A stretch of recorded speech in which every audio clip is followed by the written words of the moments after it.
Hi students, कैसे हैं आप सब। आज हम पढ़ेंगे बैडमिंटन के रैकेट और शटल के बारे में। तो लेट्स स्टार्ट द वीडियो। तो फर्स्ट ऑफ ऑल, जो ये शटल होती है ये कुदरती मादे मुर्गी और बतख के पर से बनी होती है। इसके अलावा ये मसनूई मरकब सिंथेटिक से बनी होती हैं। आपने अक्सर देखा होगा कि कुछ शटल ऐसी होती हैं जो मुर्गी या बतख के पर से नहीं बनी होती बल्कि प्लास्टिक की होती हैं, और वो जो प्लास्टिक होता है उसको सिंथेटिक कहते हैं। ये चाहे किसी भी चीज़ से बनी हो, इसकी उड़ान असली परों जैसी होनी चाहिए।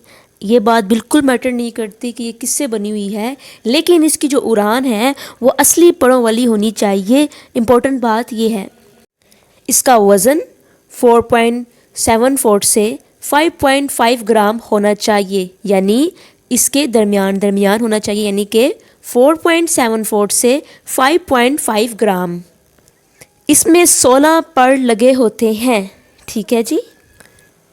परों की लंबाई 6.2 से 7 सेंटीमीटर होती है, यानी कि जो पर होते हैं शटल में उनकी लंबाई 6.2 से लेकर 7 सेंटीमीटर के मिड होनी चाहिए, लेकिन तमाम परों की लंबाई बराबर होनी चाहिए। ठीक है जी। चाहे आप पर बना लें 6.2 सेंटीमीटर के, चाहे 6.4 सेंटीमीटर के, लेकिन तमाम के तमाम पर एक जैसे ही होने चाहिए। ठीक है। अब हम बात कर लेते हैं रैकेट के बारे में। तो रैकेट जो है उसकी जो लंबाई है वो ज़्यादा से ज़्यादा जो है वो 68 सेंटीमीटर होनी चाहिए। इससे ज़्यादा नहीं होनी चाहिए रैकेट की लेंथ, रैकेट की लंबाई।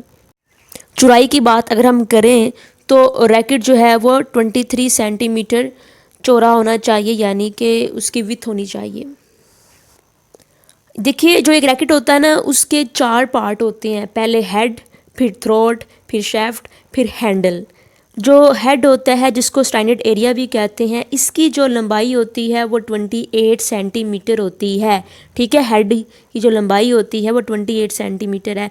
उसके बाद थ्रोट आता है, फिर शैफ्ट आता है, फिर हैंडल आता है। ये 4 पार्ट होते हैं एक रैकेट के।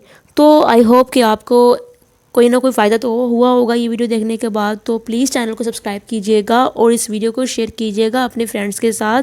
तो ये बात मेरे लिए बहुत ज़्यादा हौसला अफजाई की बात होगी। Thank you.